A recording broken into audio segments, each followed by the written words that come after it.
I grew up in quite a deprived rural area in the northeast of England, and kind of over those years saw quite a lot of things declining around me. So high streets in particular, and schools, sixth forms of local schools closing and leaving lots of people having to travel a really long distance to get to schools in the morning.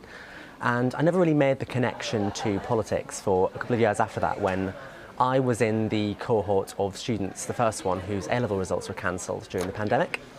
And as a result of that, I became a lot more interested in sort of what's going on politically, and I kind of then got involved myself, ran to be a councillor, did that for a couple of years, and have just been elected as a Member of Parliament. You graduated from Cambridge University. You're clearly a bright guy. A slightly trickier question then. One of the criticisms of MPs is that they are, many of them don't have real-world experience. You've touched on some of it there, but at 22, can you really offer real-world experience and to bring that to the House of Commons? Well, I have a lot of experience that older Members of Parliament won't. I've been renting insecure housing in the private sector for quite a while now, and that's an issue facing not just young people, but people all across the age spectrum.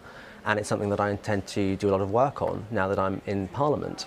So I always get a little bit frustrated when people mention life experience, because no one has yet been able to explain to me why being older makes you better at the job. Well, you've got more experience, I think that's why.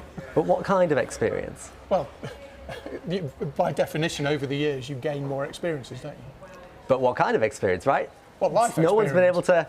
Well, we're going around in a circle there, aren't we? Oh, no, good for you, Steve. No, good for you batting back. But, you can talk about all the things you just mentioned of renting, jobs, children's services, looking after old people, elderly relatives, healthcare issues, all the sorts of things that you get over a lifetime. That's the point. Yeah, I mean, look, as I said before, I've had a lot of experiences that lots of older MPs won't have had.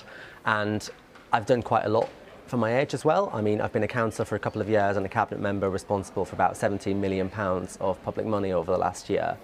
I've been a trustee of a university, and I've done a lot of other things that perhaps wouldn't necessarily be typical for someone of my age.